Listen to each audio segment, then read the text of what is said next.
Today I'm going to start to restore this VN SV Momo wheel.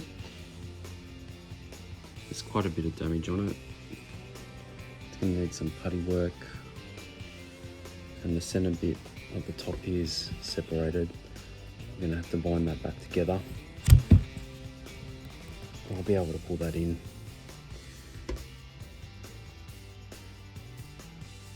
I've done a few in the past and they've turned out pretty good. Not fully professional, but they look quite good. So we'll see what this one can do. Hopefully it comes up good and we make it look pretty mint. The product I use to help restore these steering wheels is called Leather. I got it from PPC in Sydney. I've had that for about 6 years. I've done multiple wheels with this little kit. Back then it was about $90, but it might be worth a fair bit more today. And there's certain stages that you need to do. The first one is to lather up the wheel with this rejuvenator. Probably best to leave it for at least 48 hours, especially if it's in the sun. It's even better. Then you actually clean it. It sounds weird that you clean it after, but you rejuvenate first, then you clean. And I'll take you through that process. Then there's a prepping agent. That's just to get the leather ready for any dye. But in our situation, we're going to have to put this crack filler. It's a really soft putty, and it colours. It's white now, but you dye it, it goes to the colour of the dye. And this is the black leather dye, which is the standard one that comes in the steering wheel kit. So that's the process for all of this, and I'll take you through how that works and keep you updated. Now it's time to apply the rejuvenator. Because the leather's porous, it does absorb this rejuvenator. You can apply this a couple of times. I would probably do it a few hours later, another 1 or 2 times, and then let it soak in and absorb for 48 hours before cleaning it off. This steering wheel has 3 spokes and the joins are unstuck. Before we add any filler, we really do need to put in some glue. I've used super glue. It's probably not the right glue to use, but I was just super careful with it and it seemed to do the job.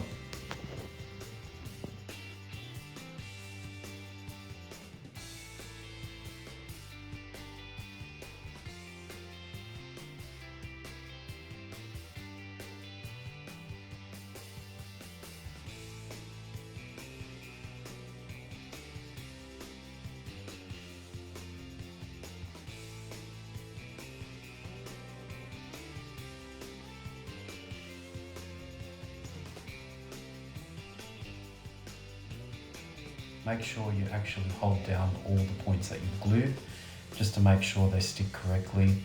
It's a little bit painful, but it will end up worth it in the end.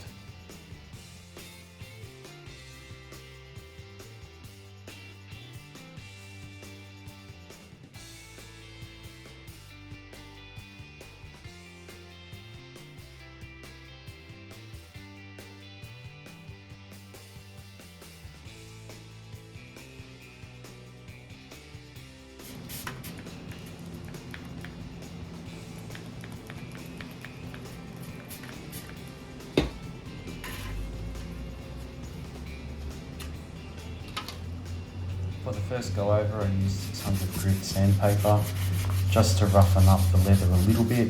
It isn't too rough, but it does allow everything to stick, including the filler that we're going to use later on.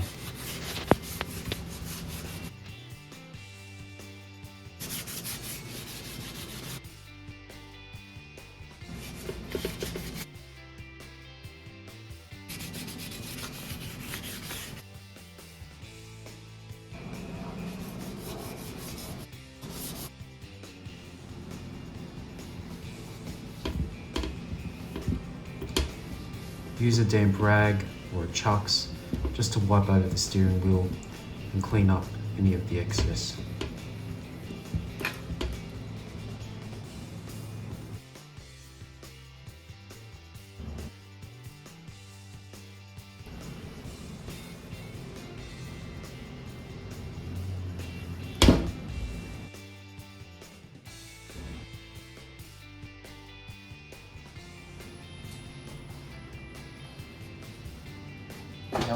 use some foam just to help fasten the top of the steering wheel where it's let go. The stitching on Momo wheels doesn't actually hold the wheel together. It's there for decorative purposes only. So it's really important that we get this glued back in. I am using super glue. This foam I just had laying around. It's quite thick. You could probably do it over 2 layers. The reason why I'm putting it on is because the cable ties will dig into the leather and really wreck it. Even with this foam, it does indent the wheel, but around 2 or 3 days later, all of those indents are gone because there is foam under that leather and it does release back. So that's the good news on that.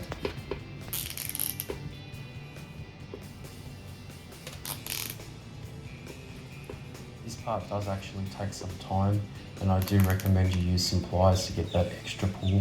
Hopefully your wheel's not wrecked like this. Not all of them are like this, but this one is in particular, and I've used this on a different wheel in the past and it worked quite well. I didn't count, but we will be using at least 30 or 40 cable ties on this. If you do put any on and you don't think that it's in a good spot, just chop them off. That's what I did and put them back on.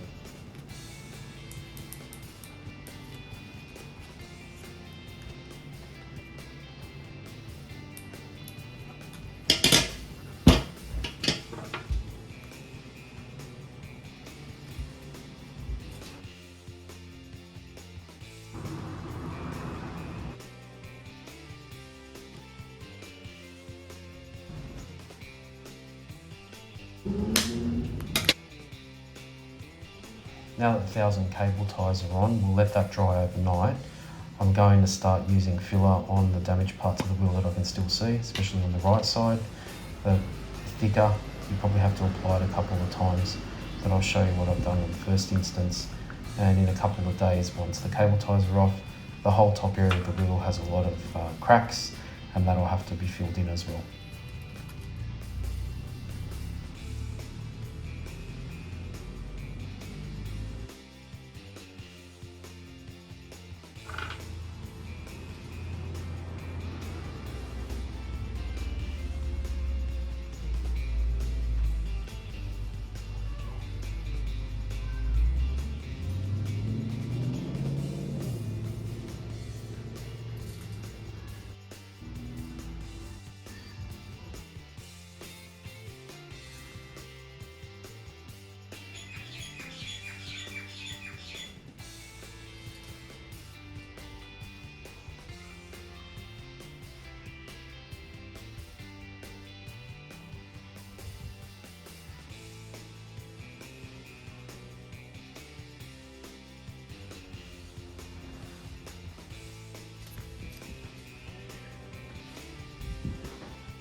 With this type of filler, you can use your fingers if you want, or a little device. I've just got a little chopstick here, so it's up to you guys what you want to do.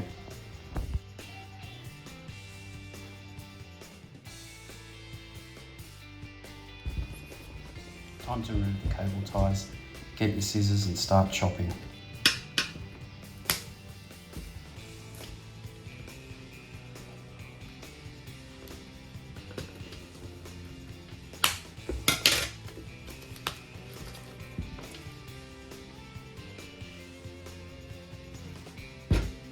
Hopefully if you're doing your wheel, you don't have to do this part.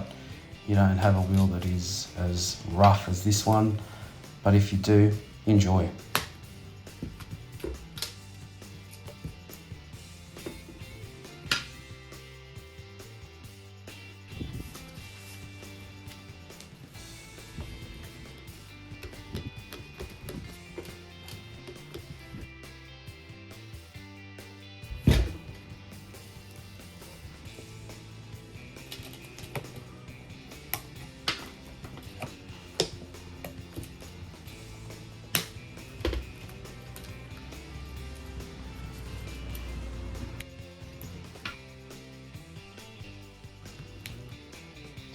If you look closer here, you can see some indents from the cable ties.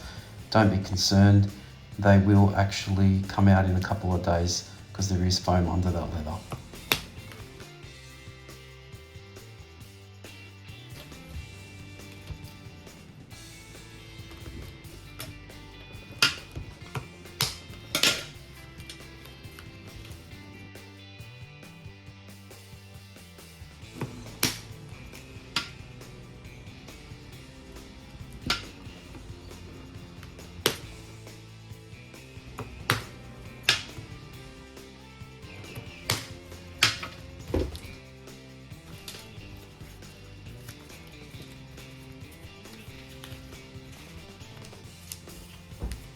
There's a few points here where a tiny bit of glue actually did seep out and sort of glued the foam onto the wheel. Best thing is just to pull off what you can very gently. I got a little Stanley knife and just sort of cut through the foam. You could also use some glue remover if you needed to. And when you sand it, most of that will come off anyway, so it's not a big deal.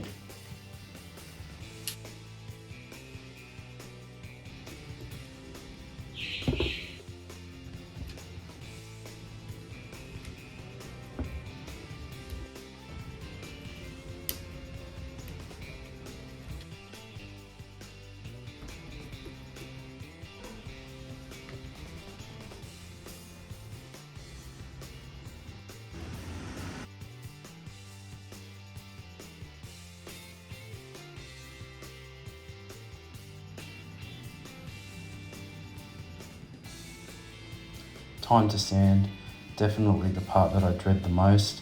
It is very time consuming. You need to make sure you don't actually sand the leather through to the suede. So initially I used 240 grit just to get the lumps off, and then I went down to 600 and 800.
You still have to do the top of the wheel, but the indents are still there a little bit. I need to let it go for another day or two before I can actually put the fillet on that and sand the whole top of the wheel. There's still a lot more to do. The good thing is the cable ties did actually work, and the seam at the top is basically closed up. If there's any little bits there, you could put some filler in it if you really wanted to, but it's looking pretty sharp. Now I need to apply filler on the top. For this I did use my fingers. It was nice and smooth. You can see here it's covering a good part of the wheel. I am going to use a very fine sandpaper for this, probably 800, maybe even go down to 1500. Makes it a lot easier because I'm really just filling the crow's feet at the top of this wheel. There's no massive chunks out, but you just need a smooth consistency over the top.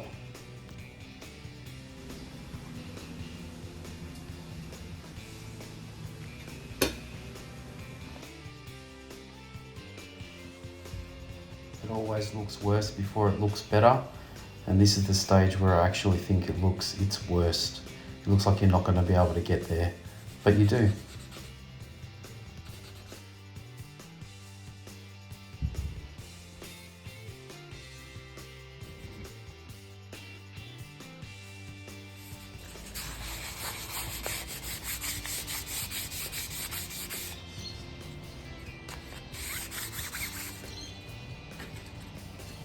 In this stage I used 1500 and 2000 wet and dry It's very fine, it takes a lot of time, but I made sure I applied the filler very finely over the top of that surface. The best thing to do is to dab over the parts of the filler first, because it does take a long time for the dye to absorb, but over 2 or 3 coats it's pretty much all covered.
After the initial dye, there was a few spots I wasn't happy with, so I actually had to sand back some of the dye off and reuse the filler.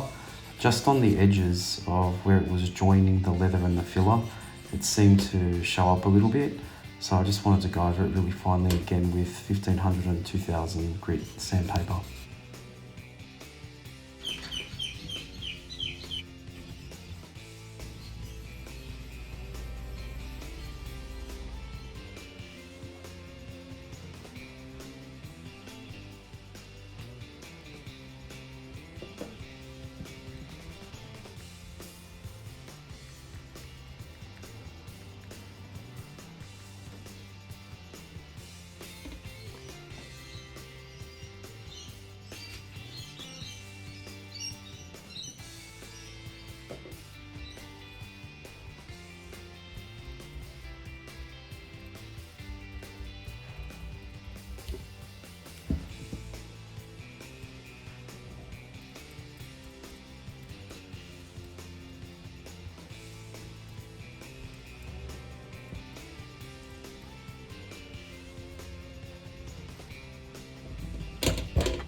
Once the filler has absorbed the dye and it no longer is see-through, it's a good idea to do the whole wheel. Probably need to do it about 3 or 4 times. It's good to spin the wheel so you've got an even consistency.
Now that it's done, I'll let it sit for a couple of weeks. If there's anything I want to touch up, I can do it later in time, but the core of it's done.